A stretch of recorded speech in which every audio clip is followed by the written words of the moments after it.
Okay, hello. Hello all. Yes. Now we are going to do this wonderful problem. Okay? Yes. So let's read it together. Suppose that you have a guy wire. Suppose that you have a guy wire holding a cell phone tower at vertical in such a manner that it forms an angle A with the ground. If the height of the tower is 150 meters and the tangent of A is 3.5, what is the length of the cable? Okay? So here, what I want you to notice is what's happening here. Okay, here's my tower. Okay, it's a cell phone tower, whatever.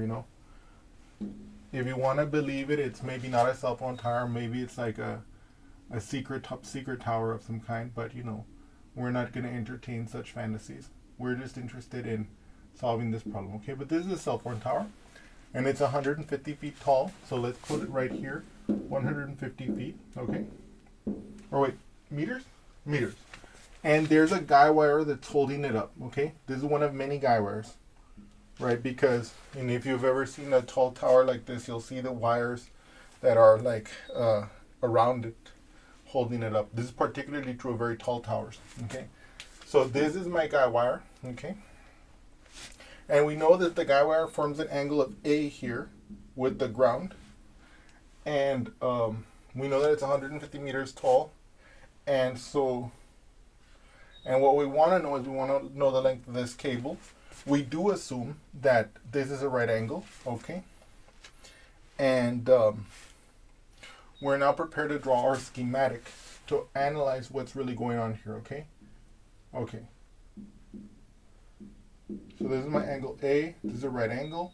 I know that this is 150. I want to know what this side is, which we're going to label as H, as it's the hypotenuse. And let's call this angle A because it's the adjacent to this angle A. Okay? Now, having drawn our schematic, we no longer need our beautiful drawing. And so even though it's going to cause us all to cry, until our eyes can no longer bear to cry anymore, we're going to have to erase it from history. Okay? There it is. It's gone. Never to be seen again. Okay? Okay. Okay. So now, let me recall the facts that we need to know. And so basically what we can see here is that we have our triangle, of course, our right triangle. Sorry about that. Right triangle. And we know that we have the sine of A is going to be the opposite divided by the hypotenuse. The cosine of A is going to be the adjacent divided by the hypotenuse. And the tangent of A is going to be the opposite over the adjacent, right? So if we look at our schematic here, we know that we have the opposite of A, and we have, and we want to find the hypotenuse of A. The hypotenuse of this triangle. We have the opposite of A, we have the hypotenuse. So if we had this sign, we would be done. Because then we could have, if you notice, okay, if we had the sine of A, then and having the opposite already, we could solve for the remaining piece of this proportion. So let me summarize what I was saying in a slightly different manner, which will be helpful in solving problems. And that is, you can see in each of these three relationships, okay, that we have three pieces. We have the sine or the cosine or the tangent of A, and we have two sides, okay? So if we know any two of those, we can solve for the third, okay? And so, in other words, one of the questions my students always have is, how do I know which relationship to use? And it's basically like that. If in a triangle, you look for which one of these relationships do you have two of the items, because then you can solve for the third. So ideally, in this triangle, I have the opposite. I want the hypotenuse. So if I had the sine, I could solve it, right? But I don't have the sine. I have the tangent. Okay, so what does that give us? So now we don't have the sign. We can't use it. If we had it, we would be finished, right? We would just set up the proportion as we did before, and we would solve it and we'd be done. But we have the tangent, okay? So we have to kind of like figure out what's going to happen, okay? If we have the tangent, okay, which we do, and we have the opposite, I can solve for the adjacent. Okay, let's see where this takes us.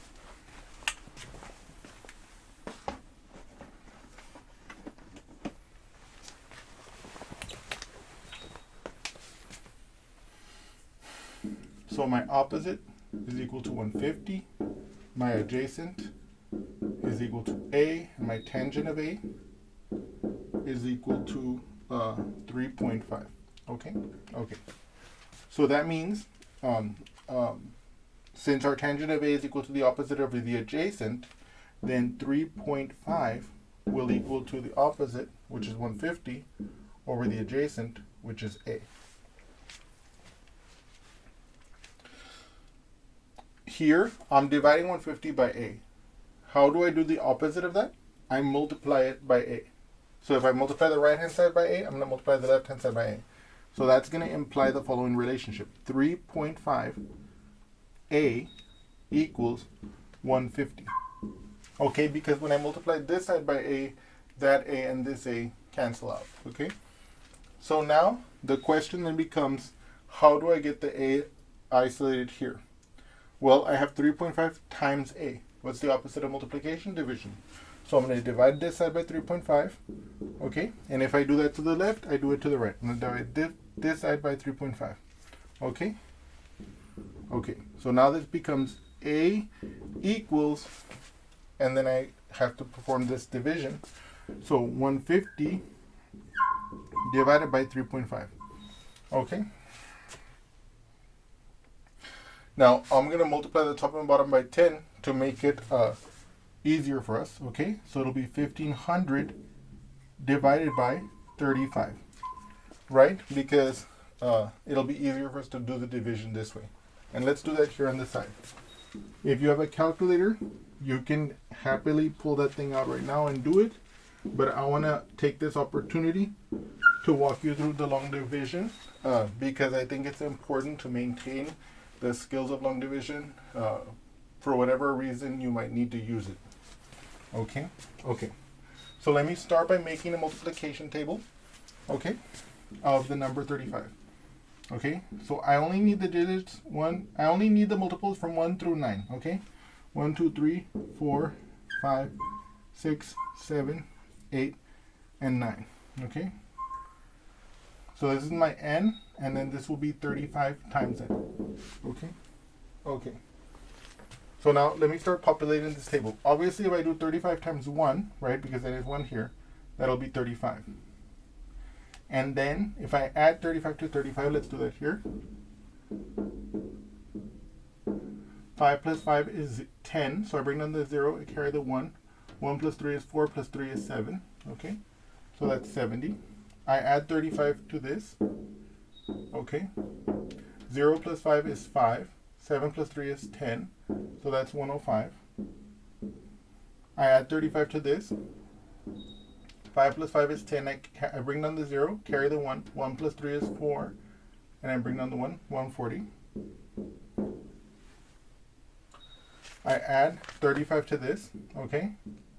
And you can see it'll be 571, 175 here. Okay. Let me make some more room here.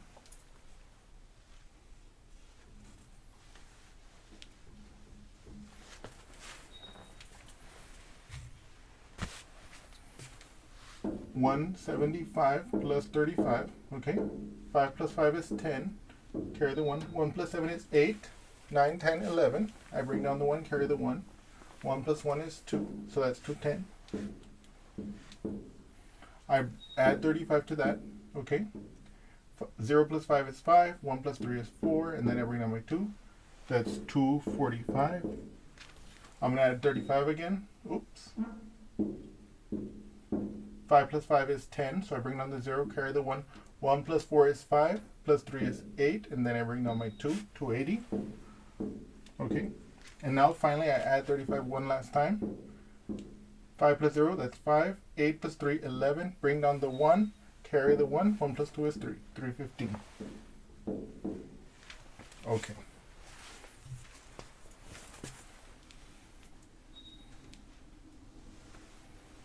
Okay. So now, what I can do now is I can ask myself, so even though this looks like it takes a lot of time, I recommend that you do it on a scratch paper because, when you go through the division, you'll be able to go much faster and you won't have to go back and forth. Moreover, the reason why you only need to go from 1 through 9 here is because the only digit you can put as you're performing the division each time is a digit from 0 to 9. And we know 0 times 35 is 0, so we don't have to write that in the table. Strictly speaking, following that logic, we wouldn't have to put the 1 times 35, but I like to put it in, because it's important. Since we can only put in these digits as we're performing the division, we don't need to go further. So now I ask, how many times does 35 go into 1? It can't, right? 1 is less than 35. Same question with 15. It can't. Same question with 150. Aha. 4 times. And in fact, we can see that here, 4 times 35 is 140. So now I can perform that subtraction. 0 minus 0, 0. 5 minus 4, 1. 1 minus 1, 0. Then I bring down my next digit, and I ask how many times does 35 go into 100? Twice. 2 times 35 is 70. So I can ask myself, what is 0 minus 0? That's 0. What is 0 minus 10? I can't do it. So I borrow this 100. So this becomes a 0, and this becomes a 10. 10 minus 7, 3. Okay? So what I can say here is that my adjacent side here is actually 42, okay? And 30 over 35 as my fractional part, okay?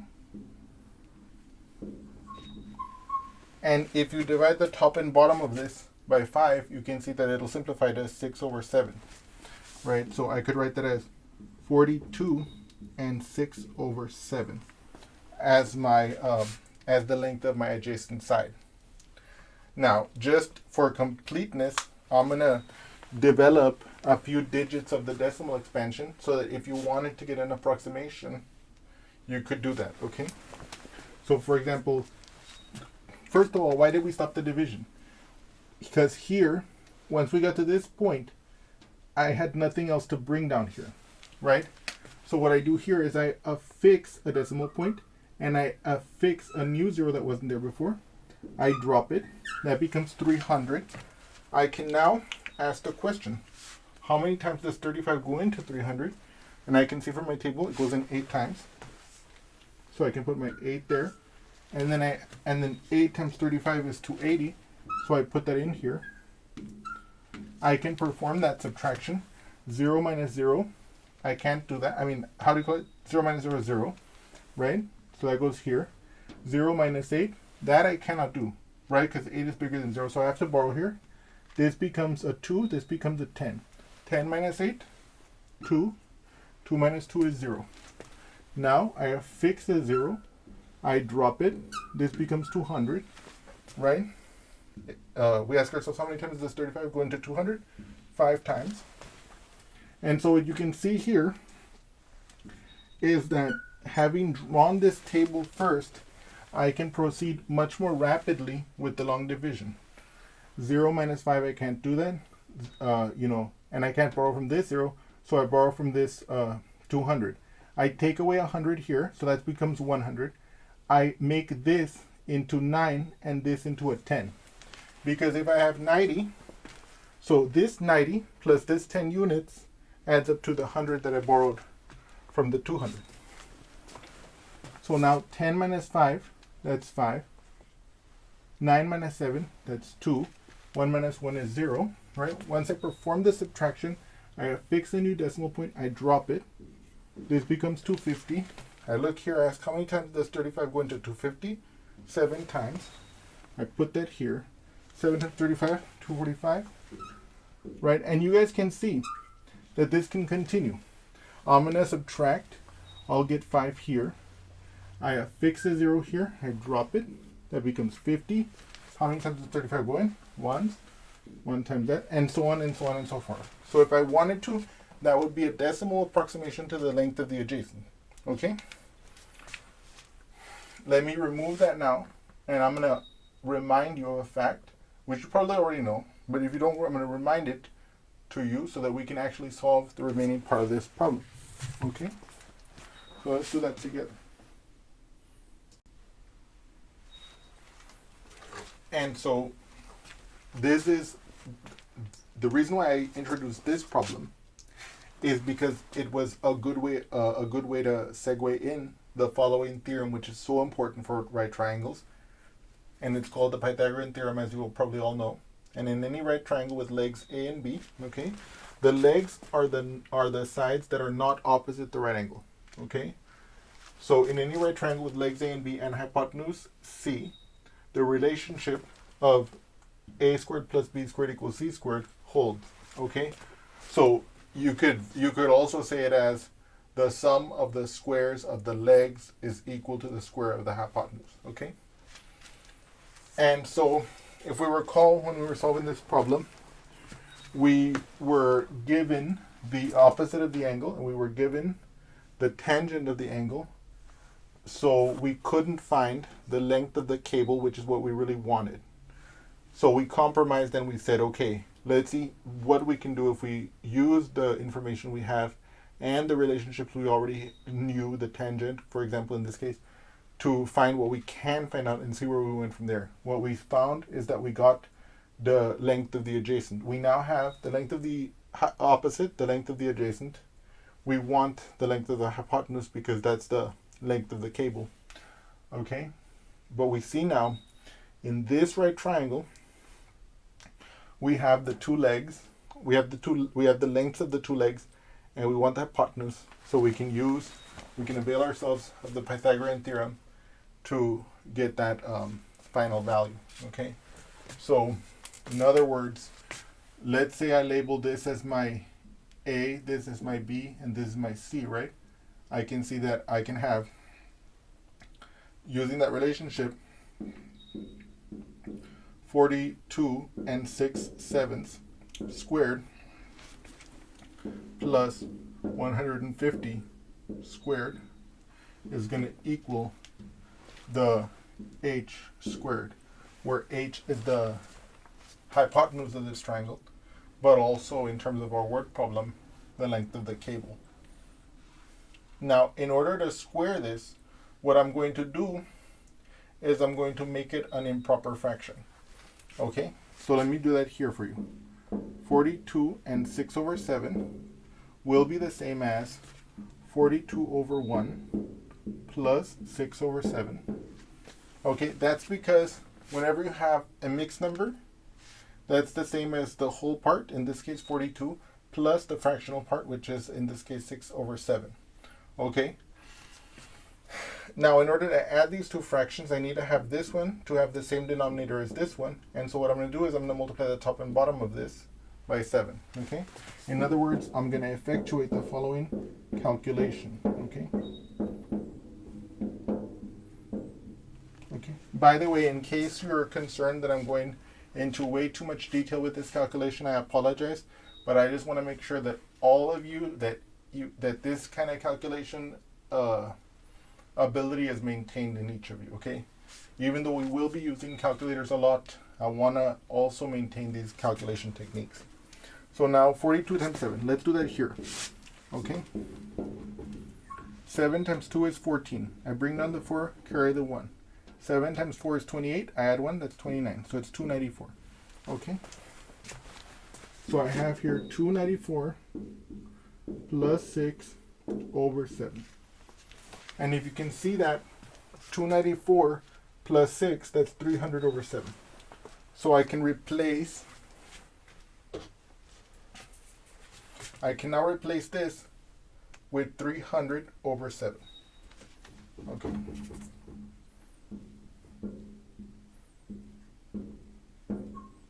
And that'll be squared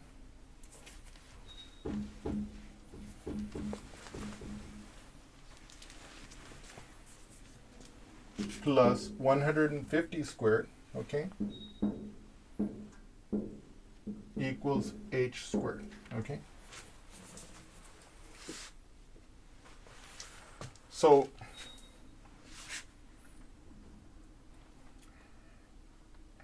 when we square this one, what we're going to have to do is the numerator will be 300 times 300. The denominator will be 7 times 7. And when we square this one, it'll be 1500. It'll be 150 times 150, okay? And then we're going to get a number, okay? And then we're going to use that number to get the h, okay? So let's do that together. So first of all, let's calculate 300 times 300. For some of you, you might already think, okay, it's 90,000, David. But let's do it by hand just to double check, okay?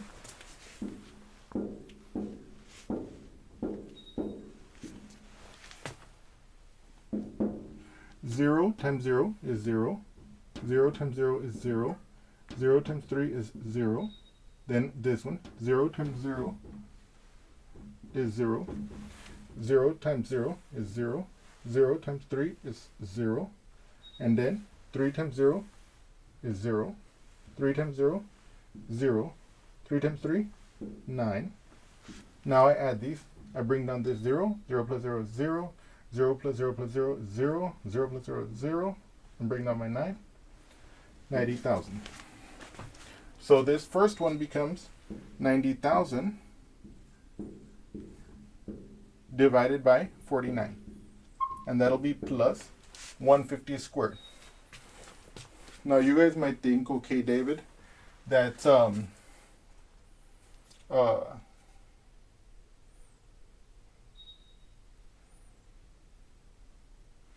my god, I have it in my brain but I can't get it out. Okay. Yes. It's 225 with 2 zeros, okay? At the end, okay? But how would we but we can do it by hand, okay? Just to double check. Okay? So 0 times 0 is 0, okay? 0 times 5 is 0. 0 times 1 is 0. 5 times 0 is 0. 5 times 5 is 25. I bring down the 5 and I carry the 2. 5 times 1 is 5 plus 2 is 7, okay? Now 1 times 0 is 0. 1 times 5 is 5. 1 times 1 is 1. Okay, now I can add these two together. Now I can add these together. 0, 0, 5. 5 plus 7, that's 12. I bring down the 2, carry the 1. 1 plus 1 is 2. So it's 22,500. Okay, 22,500. Okay, and that is equal to my h squared. Okay. Now what we can do is we can add these two together, but to do that I would have to put this with a common denominator of 49. Okay? And let's do that together. Why not? So, strictly speaking, I would recommend at this point that if you want to, you can put this in your calculator and you don't have to do it this way. I know that this is kind of laborious and stuff, but let's go through it anyway. So if I want to add these two as fractions, what I'm going to do is I'm going to multiply this one by 49, and I'm going to divide it by 49. Okay? In other words, I'm going to put this as 22,500 over 1, and I'm going to multiply the top and bottom by 49. So let me do the 22,500. Let me do that times 49. And again, you guys can use a calculator for this, so but I just want to do this just so you can see how it could be done if you didn't have a calculator. 9 times 0, 0. 9 times 0, 0.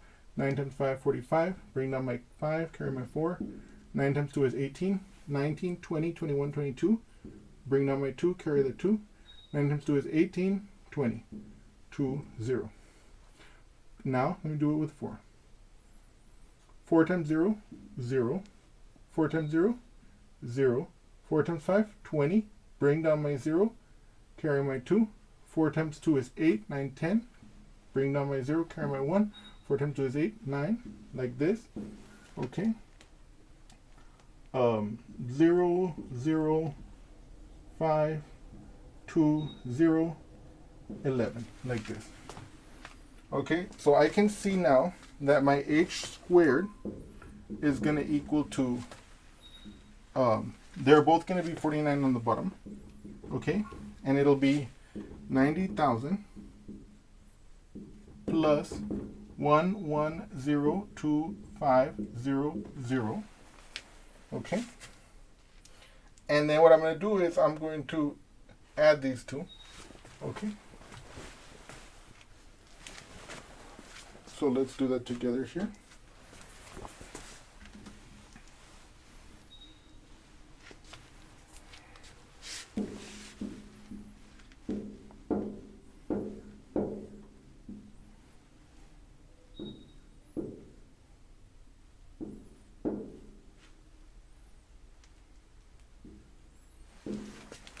Sorry about that. I just wanted to line them up properly for you guys. 0 plus 0 is 0. 0 plus 0 is 0. 5 plus 0 is 5. 2 plus 0 is 2. 0 plus 9 is 9. And then 1, 1. And then if I go with decimal points, okay. So I can see here that my h squared is 1,192,500 divided by 49. Okay. And so then I know that, let me see here.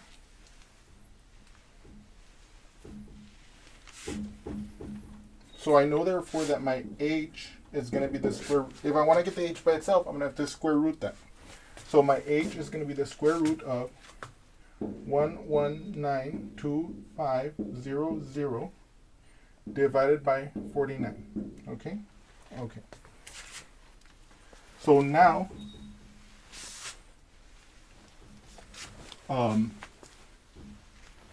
in some sense, we have solved the problem. This is the length of the cable. Now, we can simplify this a little further, okay? We know that this top part can be divided by 100 because it has two zeros on the end of it. And so we can make a factor tree and we can try and see if we can simplify this square root as much as possible. So let's do that together.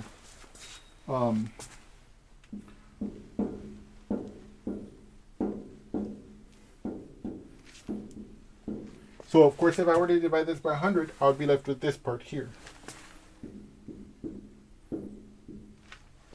And then you can see that this is likely divisible by 25 because it ends with 25. Okay? So let's do that here. 25 times what? Okay? Let's divide it by 25. Okay? I apologize that this is taking like way too long, but okay. 25 goes into 119 4 times. 4 times 25 is 100. 119 minus 100 is 19. I bring down the 2. 25 goes into 182. Let me see here. 7 times. That's 175. 2 minus 5, I can't do it. So I borrow from the 9. That becomes an 8. That becomes a 12. 12 minus 5 is 7. 8 minus 7 is 1. 1 minus 1 is 0. Then I bring down my 5. 175. That's going to be 7 here.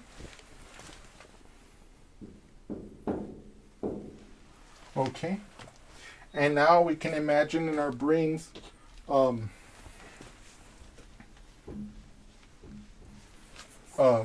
what are possible factors of 477. Could 7 divide it? Let's find out. If I divide 47 by 7, I get 6 times, because 6 times 7 is 42. That would leave 5. But 7 does not go into 57. It goes into 56. Let me see, maybe 11. No.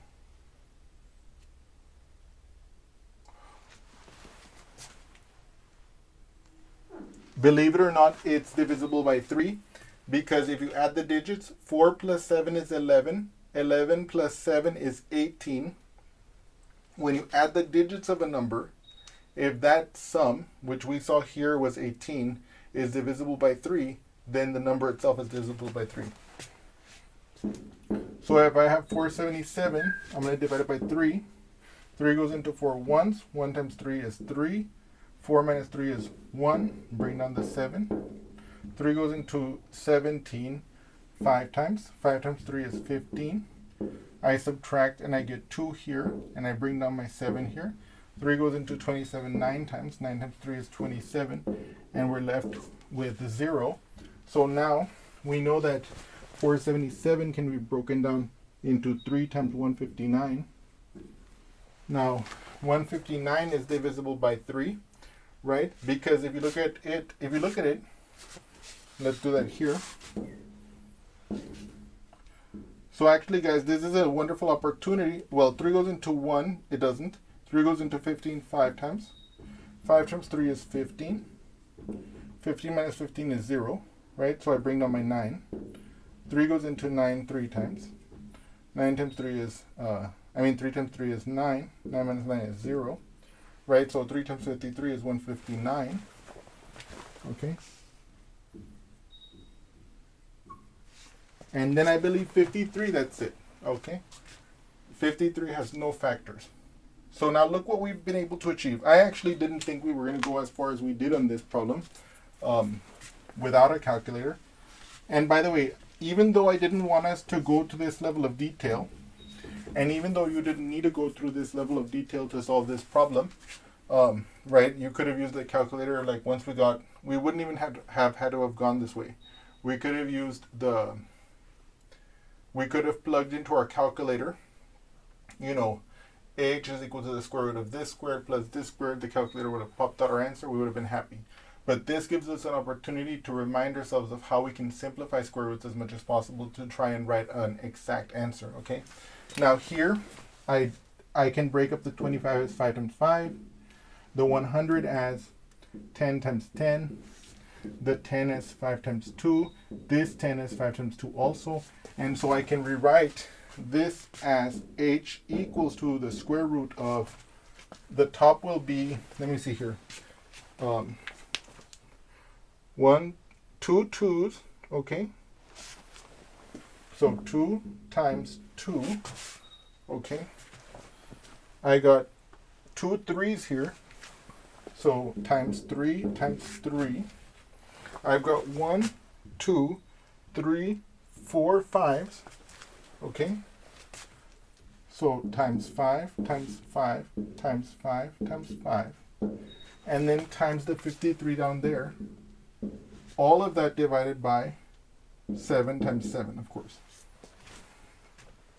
And of course, if you recall, that means that I can take out 1 2 from this one, so it'll be a 2 on top. I can pull out the 7 from the bottom here. I'm going to be able to pull out a 3 for these 3's, so 2 times 3 on the outside. I'm going to be able to pull out 2 5's here, so times 5 times 5. And then I'm going to be left with the square root of 53 on the top, okay? And that one can't be broken down, okay? Wait a minute. Yeah, it can't be broken down.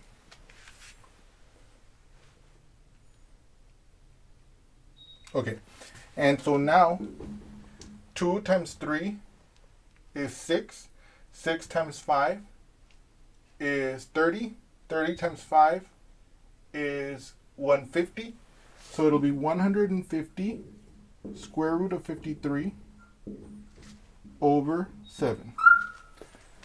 That's the exact answer for the length of my cable. Simplified as far as we could go. Right? And then we could approximate it if we wanted to get a more like a familiar type of number. We could use our calculator.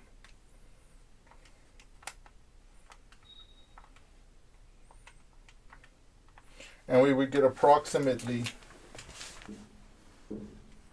156 meters, okay? But this would be the exact answer if you wanted the exact answer for whatever reason. Which of course I would recommend for you to always get the exact answer.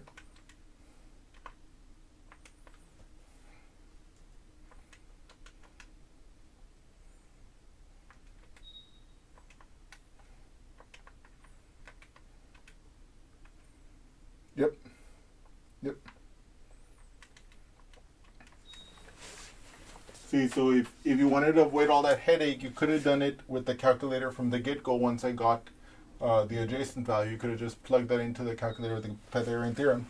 But here we got an opportunity to review some of the techniques about simplifying square roots and things like that. The use of a factor tree, getting your exact answer, getting your approximation, depending on what you need at the moment. And in any case, I hope you have enjoyed this problem with the guy wire. Just so we don't forget what we were calculating all that time.